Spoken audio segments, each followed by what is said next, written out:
मेरी जिंदगी सवारी मुझको शरण में। नमस्कार मेरे प्यारे बच्चों, आज मैं आप लोगों को छठ के बारे में बताने का समझाने का प्रयास करूंगा कि छठ पर्व होता क्या है। छठ पर्व का वैज्ञानिक और धार्मिक दोनों कारणों से इसको मनाया जाता है। छठ पर्व जो है वो कार्तिक शुक्ल पक्ष षष्ठी सप्तमी और चैत्र शुक्ल पक्ष षष्ठी सप्तमी को मनाया जाता है। यह पर्व जो है वो चौथ तिथि से ही यानी कि चतुर्थी तिथि से ही प्रारंभ होता है और सप्तमी तक चलता है। इसका वैज्ञानिक कारण है कि इस समय सूर्य की पराबैंगनी किरणें पृथ्वी की सतह पर सामान्य से अधिक मात्रा में एकत्र हो जाती है। इसका वैज्ञानिक कारण क्या है कि इस समय सूर्य की पराबैंगनी किरणें पृथ्वी की सतह पर सामान्य से अधिक मात्रा में एकत्र हो जाती हैं। इस पर्व में सूर्योदय और सूर्यास्त के समय सूर्य को अर्घ्य देने के दौरान इसकी रोशनी के प्रभाव में आने से कोई भी चर्म रोग नहीं होता और इंसान निरोगी रहता है। साथ ही इससे नेत्रों की ज्योति भी बढ़ती है। इस प्रकार धार्मिक और वैज्ञानिक दृष्टि से यह महत्वपूर्ण पर्व है। सर्वप्रथम महाभारत काल में छठ पर्व की शुरुआत हुई थी। सबसे पहले सूर्यपुत्र कर्ण ने सूर्य की पूजा शुरू की थी। उसी समय से यह पर्व प्रचलित है। इसके बाद रामायण काल में भी लंका विजय के बाद राम राज्य की स्थापना के दिन कार्तिक शुक्ल पक्ष षष्ठी को भगवान राम और माता सीता ने उपवास किया और सूर्य देव की आराधना की। सप्तमी को सूर्योदय के समय पुनः पूजा कर सूर्य देव से आशीर्वाद प्राप्त किया था। इस प्रकार की पूजा वैदिक काल से भारत में होती रही। प्रारंभ में सूर्य को प्राकृतिक देवताओं में सबसे अधिक दृश्य होने के कारण मान्यता मिली। उन दिनों सूर्य को भी अन्य वैदिक देवताओं के समान यज्ञों में आहुतियां दी जाती थी। कालक्रम से पुराणों का विकास हुआ तथा देवताओं से संबद्ध कहानियां बनने लगे। ज्योतिष में तिथियों और नक्षत्रों से संबद्ध कथाएं भी प्रचलित हुई। बहुदेववाद का व्यापक परिवेश पौराणिक युग में दिखाई पड़ने लगा।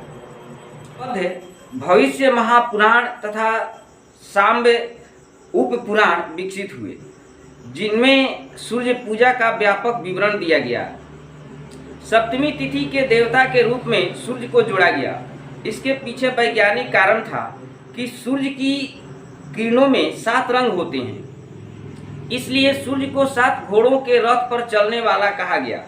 हिंदू पंचांगों में रविवार को सप्तमी तिथि पड़ने से इसे भानु सप्तमी कहा जाता है। वैसे रविवार का दिन सूर्य से ही संबद्ध है। इस दिन बहुत से श्रद्धालु सूर्य के सम्मान में अलवण मीन्स नमक न खाने का व्रत करते हैं। सूर्य पूजा का पुनरुद्धार प्रायः ईसा की प्रथम शताब्दी में दक्षिण बिहार में किया गया। वहाँ सूर्य से संबंध कई तीर्थ स्थानों एवं मंदिरों का निर्माण राजाओं की सहायता से हुआ। औरंगाबाद जिले में देव का मंदिर, नालंदा के निकट बड़गांव का मंदिर, औंगारी का सूर्य मंदिर, पुण्यार्क पंडारक का मंदिर तथा अन्य कई सूर्य मंदिर सूर्य पूजा के प्रसिद्ध स्थल हैं। रवि षष्ठी व्रतोत्सव कार्तिक तथा चैत्र 2 महीनों में 4 दिनों का पर्व है। मुख्यतः षष्ठी देवी की पूजा की परंपरा संतान लाभ के लिए विकसित हुई थी।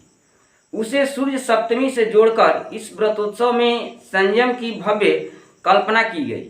वस्तुतः उपर्युक्त दोनों महीनों में मीन्स कार्तिक और चैत्र महीनों में ऋतु परिवर्तन के कारण रोग आदि बाधाएं संभाव्य है। इसलिए उपर्युक्त धार्मिक कार्यक्रमों के अंतर्गत उपवास और संयम के नियम जुड़ जाने से इन बाधाओं पर अद्भुत नियंत्रण होता है। इसलिए स्वास्थ्य विज्ञान को धर्म के साथ जोड़कर यह आस्था का महान उत्सव प्रचलित हुआ। आज के प्रसारवादी युग में इस उत्सव को दूर दूर तक फैलने में देर नहीं लगी। इसमें मुख्य कार्य पवित्र होकर सूर्य को सायंकाल और प्रातःकाल अर्घ्य देना है, जो किसी जलाशय, तालाब या नदी के किनारे होता है। बिहार का इसे सबसे बड़ा और भव्य पर्व कहें तो इसमें आश्चर्य नहीं है। सूर्य को अर्घ्य देने का मंत्र इस प्रकार है। इस पूजा में किसी पंडित, पुरोहित, बिचौलिए की आवश्यकता नहीं होती है। इसको घर के परिवार ही मिलजुल करके पूजा संपन्न कर लेते हैं। इसको अर्घ हम लोग किस प्रकार देते हैं देखेंगे। सूर्य को अर्घ देने का मंत्र इस प्रकार है। कैसे है? एहि सूर्य सहस्त्रांशो तेजो राशि जगत्पते अनुकंप्य माम देव गृहाणार्घ्यम नमस्तुते। कैसे बोलेंगे?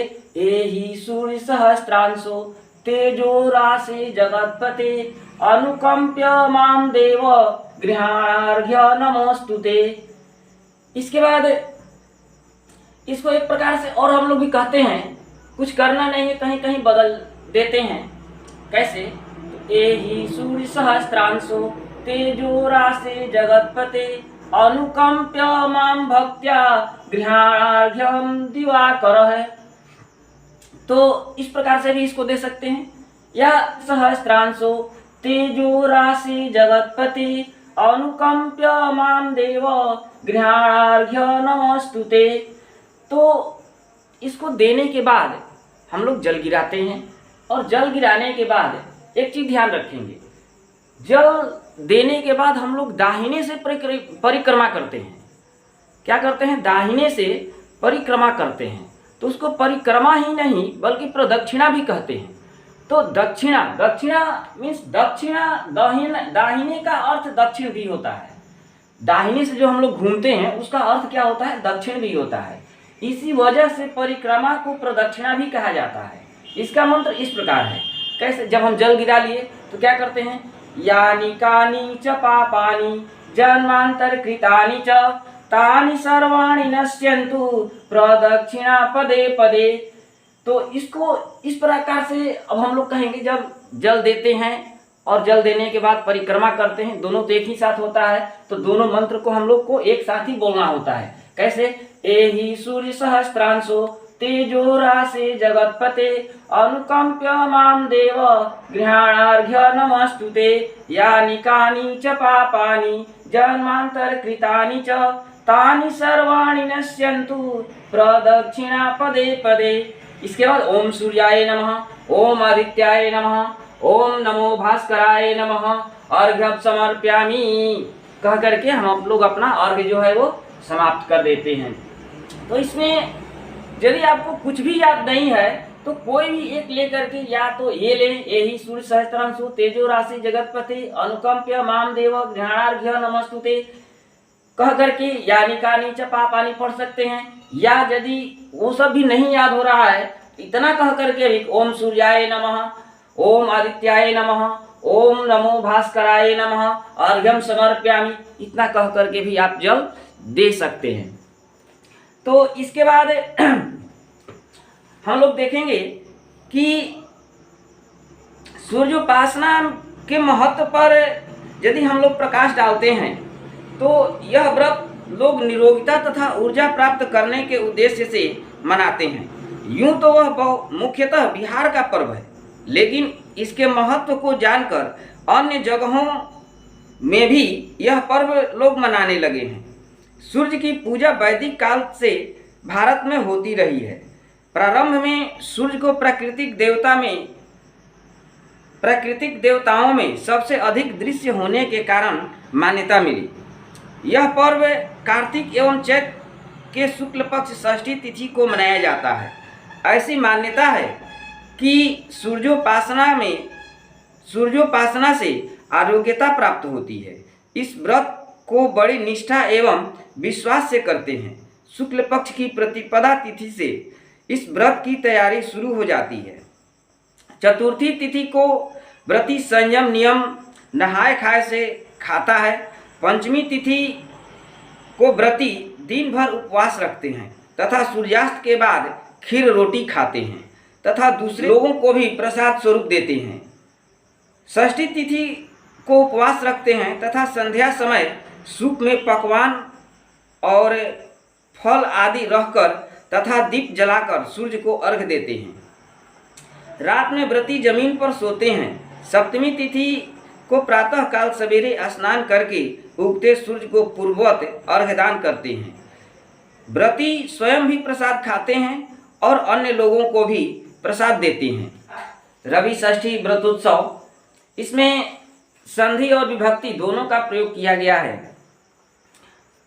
एक चीज़ और हम लोगों को सुनने में आता है कि कहीं कहीं हम लोग बहुत ज़्यादा सुनते हैं छठी माई। तो छठी माई सूर्य की बहन है, सूर्य की बहन को ही हम लोग छठी माई कहते हैं। ये पर्व मुख्यतः दो कामों के लिए किया जाता है, पुत्र प्राप्ति के लिए और चर्म रोग छुटकारा पाने के लिए। यह पर्व मुख्यतः जो है दक्षिण बिहार में मनाया जाने वाला रवि षष्ठी व्रतोत्सव छठ पर्व के नाम से अधिक प्रसिद्ध है। आजकल इसे उन सभी स्थानों में मनाते हैं जहां बिहार के लोग बस गए हैं। यह मुख्य रूप से कार्तिक में तथा गौण रूप से चैत्र में शुक्ल पक्ष को षष्ठी सप्तमी तिथियों को मनाया जाता है।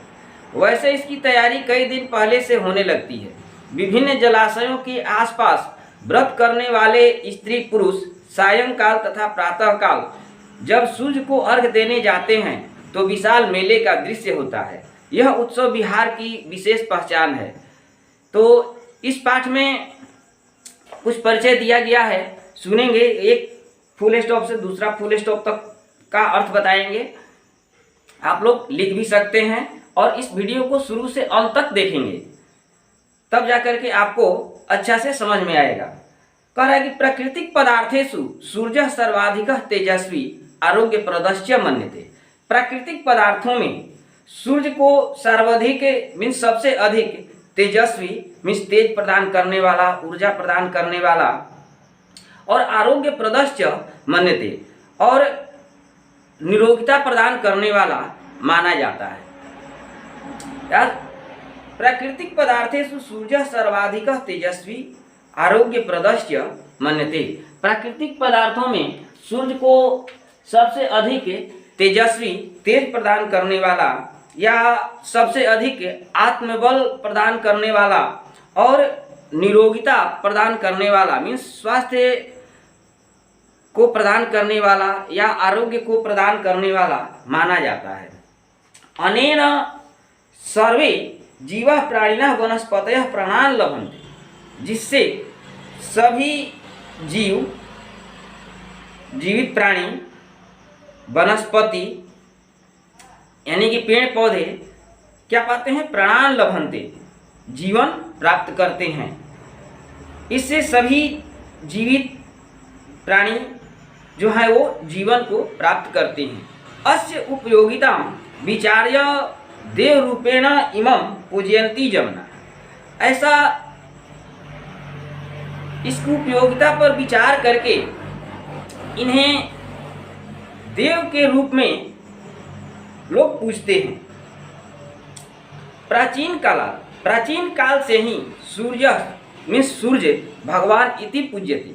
प्राचीन काल से ही सूर्य को भगवान मान करके लोग पूजते हैं। सूर्यस्य पूजने कश्चित् पुरोहितः मध्यस्थः न अपेक्षितः भवति इति अस्य विशिष्टता वर्तते। सूर्यस्य पूजने, सूर्य की पूजा करने में कश्चित् मीन्स कोई, पुरोहितः मीन्स पुरोहित, पंडित, मध्यस्थ मीन्स बिचौलिया, न अपेक्षितः उसकी कोई जरूरी नहीं होती है। इति अस्य विशिष्टता वर्तते। इस पूजा की यह जो है वो विशिष्टता है, विशेषता है कि इस पूजा में किसी मध्यस्थ की, किसी पंडित की, किसी पुरोहित की, या किसी अन्य व्यक्ति की कोई आवश्यकता नहीं होती है।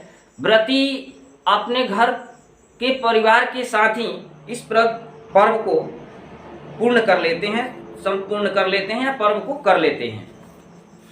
कार्तिक मास वर्षा शीतयो मध्य अवस्थित है। यह पर्व जो होता है वो कार्तिक महीना की वर्ष शीतयो मीन्स वर्षा और जाड़ा के बीच में अवस्थित होता है।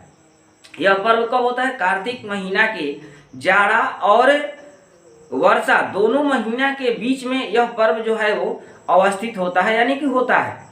एवं इसी प्रकार ही, इसको तोड़ेंगे तो हो जाएगा एवं प्लस एवं, इसी प्रकार ही चैत्रो मास चैत्र महीना के शीत ग्रीष्मयो संधि काल, शीत ग्रीष्मयो मीन्स जाड़ा और गर्मी के बीच वाले समय में होता है। ठंडा में क्या होता है? वर्षा और जाड़ा के बीच होता है, और गर्मी में चैत्र महीना में जाड़ा और गर्मी के बीच वाले समय में होता है। संधि स्थितयो अनयो अनया मासयो अनेके रोगा ज्वर का सादय प्रभवंती। संधि स्थितयो, इस संधि काल में, इस जो 2 महीनों के बीच जो संधि काल होता है, उस संधि काल में संधि काल के महीने में मासयो माह में अनेके रोगा, अनेक प्रकार के रोग, ज्वर का सादय मीन्स बुखार खांसी, इसको तोड़ेंगे तो आ जाएगा ज्वर कासा प्लस आदय मीन्स ज्वर खांसी इत्यादि प्रभवंती उत्पन्न होते हैं। इस संधि काल के समय में अनेक प्रकार के रोग उत्पन्न होते हैं, जैसे खांसी, बुखार इत्यादि। तत्र रोगाणाम विनाशाय उपवास आवश्यक। उन रोगों के विनाश के लिए उपवास जो है वो आवश्यक है। उन रोगों के विनाश के लिए उपवास आवश्यक है। उपवास रवि षष्ठी व्रते अनिवार्यतया जायते। रवि षष्ठी व्रत के नाम पर इस उपवास को अनिवार्य कर दिया गया है, या अनिवार्य होता है। रवि षष्ठी व्रत के नाम पर इसका उपवास करना अनिवार्य होता है। अतः इसलिए अस्य व्रतस्य वैज्ञानिक महत्व वर्तते। इसलिए इस व्रत का वैज्ञानिक महत्व भी है। अपि च चैत्र मासे रवि तप्तानि अन्नानि पच्यन्ते गोधमादीनि। कह रहा है कि और भी चैत्र महीना में धूप से सुखाए गए अन्न को लोग क्या करते हैं? पकाते हैं। और क्या करते हैं? चैत्र महीना में जो भी रवि तप्तानि, रवि मीन्स सूर्य, तो सूर्य के प्रकाश द्वारा सुखाए गए अन्नों को पकाते हैं। जैसे गेहूं, धान, ये सब क्या करते हैं? सुखाते हैं, और सुखा करके उनको क्या करते हैं? पकाते हैं। तेषां प्रयोग, उसका प्रयोग अस्य व्रतस्य नैवेद्याय भवति। उसका प्रयोग उस व्रत में सूर्य को अर्पण करने के लिए होता है। उस जो भी चीज पकवान बनाते हैं उसका उपयोग इस व्रत के अर्पण के लिए होता है, यानी कि जो भी लोग चीज पकाते हैं उसका उपयोग सूर्य को अर्घ देने के लिए होता है। अतः चैत्रकालिक व्रतोत्सव ग्रामेषु प्रसिद्ध है। इसलिए चैत्रकाली की पूजा जो है वो गांवों के लिए प्रसिद्ध है। कार्तिक कालिक व्रतोत्सवस्तु नगरेषु बहुधा आयोजित। और कार्तिक महीने का जो व्रत है, व्रत का जो उत्सव है वो नगरों में बहुत आयोजित होता है, यानी कि नगरों में बहुत होता है। चैत्र का व्रत जो है वो गांवों में अधिक होता है, और कार्तिक का व्रत जो है वो नगरों में, शहरों में अधिक होता है। सर्वथापि जलाशय अस्मिन् व्रतोत्सवे आवश्यक तड़ागो व नदी व। कह रहा है कि सर्वथापि, सर्वथा प्लस अपि कर देंगे तो सभी प्रकार के जलाशय भी अस्मिन् व्रतोत्सवे, इस व्रत में आवश्यक है। जैसे तड़ाग हुआ, तालाब हुआ या नदी हुआ, किसी प्रकार का जलाशय होना अनिवार्य है, चाहे वो तालाब हो या नदी हो। सागर तटेषु स्थिताः जनाः सागरेऽपि स्नात्वा अर्घ्यदानं कुर्वन्ति। सागर तटेषु स्थिताः, सागर तट पर रहने वाले लोग सागरेऽपि, सागर में भी स्नात्वा स्नान कर अर्घ्यदानं कुर्वन्ति, अर्घ्यदान करते हैं। यानी कि जो समुद्र के किनारे हैं, जो सागर के किनारे हैं, जो नदी के किनारे हैं, वे क्या करते हैं, नदी में ही स्नान करके और सूर्य को अर्घ्य दे देते हैं। अस्मिन् मासे रवि षष्ठी व्रतोत्सव आयोजितः भवति। जिस महीने में रवि षष्ठी व्रत का आयोजन होता है, परिवारे तस्य प्रथम दिवसादेव परिवारे अभक्ष्य पदार्था वर्जिता भवन्ति। जिस महीने में रवि षष्ठी व्रत का आयोजन होता है, उस परिवार के सदस्य प्रथम दिवसादेव, प्रथम दिवसादेव मीन्स प्रथम दिन से ही, इसको तोड़ेंगे तो हो जाएगा प्रथम दिवसात प्लस देव हो जाएगा, मीन्स पहले दिन से ही परिवार के लोग अभक्ष्य पदार्थ, न खाने योग्य पदार्थ जो है वो वर्जित हो जाता है। क्योंकि जितने भी परिवार के सदस्य होते हैं वे प्रथम दिन से ही न खाने योग्य पदार्थ जैसे मांस, मछली, लहसुन, प्याज, ये सब क्या होता है, वर्जित हो जाता है और वो छोड़ देते हैं। शुक्ल पक्षस्य चतुर्थ दिवस संयत नाम क्रियाकलाप, और शुक्ल पक्ष के चतुर्थी तिथि से ही संयत नाम क्रियाकलाप मीन्स सचेत रहना, जिसको हम लोग कहते हैं बरौना नामक क्रियाकलाप शुरू हो जाता है। बरौना में क्या होता है, तो सब घी में खाएंगे, कद्दू का सब्जी खाएंगे, चावल खाएंगे, दाल खाएंगे, यानी कि शुद्ध भोजन करेंगे। इसके बाद शुक्ल पक्ष से चतुर्थ दिवसे संयत नाम क्रियाकलाप, और शुक्ल पक्ष की चतुर्थी तिथि को संयत नामक क्रियाकलाप, बरौना नाम का क्रियाकलाप होता है। तदा स्नात्वा पवित्रम सिद्धानम ओदनादिकम पचंती इष्टजनानापि भोजयन्ति व्रतिनः। करेक्ट, तदा स्नात्वा पवित्रम सिद्धानम ओदनादिकम पचंती। इसके बाद स्नान करके, पवित्र होकर के, सिद्धानम पका हुआ अन्न, ओदनादिकम, ओदन प्लस आदिकम मीन्स भात आदि, पचंती क्या करते हैं, पकाते हैं, बनाते हैं। क्या करते हैं उस दिन, संयत के दिन स्नान करके चावल, दाल या जो भी है बनाते हैं। इष्ट जाना नपि भोजयंती व्रतिनः, और अपने प्रिय लोगों को भी क्या करते हैं, खिलाते हैं। वस्तुतः तस्मात् दिवसात् संयम प्रारभ्यते, उसी दिन से मीन्स चतुर्थी से ही क्या होता है, संयम बरौना प्रारंभ हो जाता है। पंचम दिवसे, पांचवें दिन एक बार मेव व्रतिनः पायस रोटी कयो है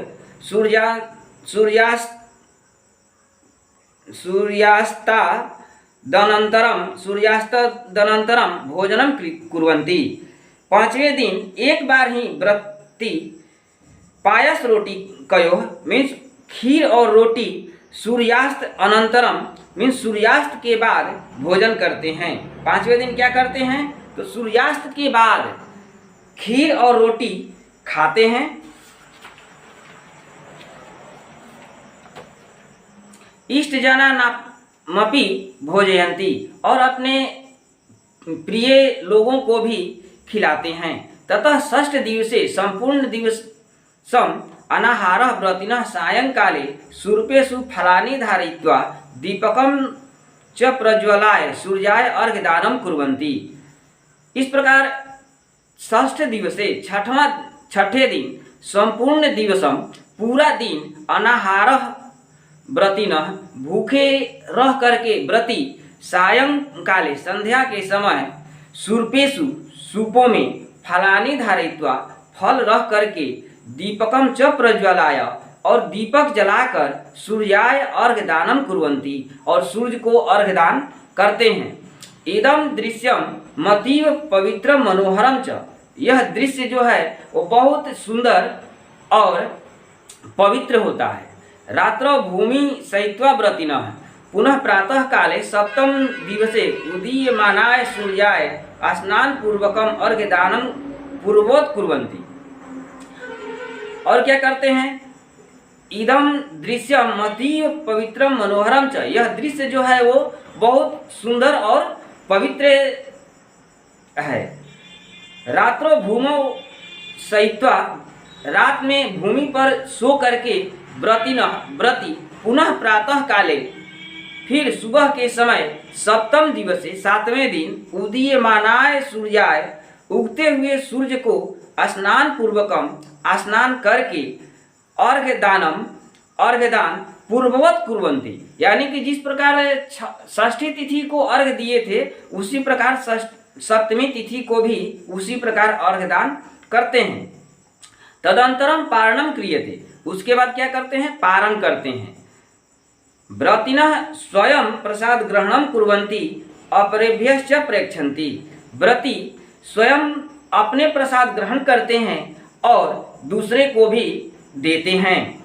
इथम रवि षष्ठी व्रतोत्सव सूर्योपासनाय महत्वपूर्ण अवसर है। इस प्रकार रवि षष्ठी व्रत का उत्सव जो है, पर्व जो है, वो सूर्योपासनाय, सूर्य की उपासना के लिए बहुत महत्वपूर्ण अवसर है। वस्तुतः अत्र षष्ठी देवी पूजनम संतान लाभाय, जबकि यहाँ षष्ठी देवी का पूजा संतान लाभ के लिए, सूर्य पूजनम आरोग्याय इति द्वयो पूजनयो मिश्र रूपः व्रतोत्सव है। षष्ठी देवी की पूजा संतान लाभ के लिए और सूर्य की पूजा आरोग्यता प्रदान करने के लिए होता है। इति द्वयो पूजनयो, ये दोनों पूजा मिश्रित रूप से व्रतोत्सव, मिश्र रूप से ये व्रत होता है, यानी कि दोनों पूजा एक ही साथ हो जाता है। क्रमशः अस्य प्रसारः वर्धमानः दृश्यते, आज इसका प्रसार धीरे धीरे बढ़ता हुआ दिखाई देता है। आज ये पर्व है जो अमेरिका में भी चल रहा है, इधर उधर जितना भी यहाँ के लोग विदेश में जहाँ जहाँ गए वहाँ इस पर्व का प्रचलन शुरू हो गया और धीरे धीरे बढ़ता ही जा रहा है। इस प्रकार से आप लोग का ये सूर्य षष्ठी व्रत जो है वो समाप्त हुआ। इसे देख करके, सुन करके आप लोग भी इस प्रकार से करेंगे जिससे कि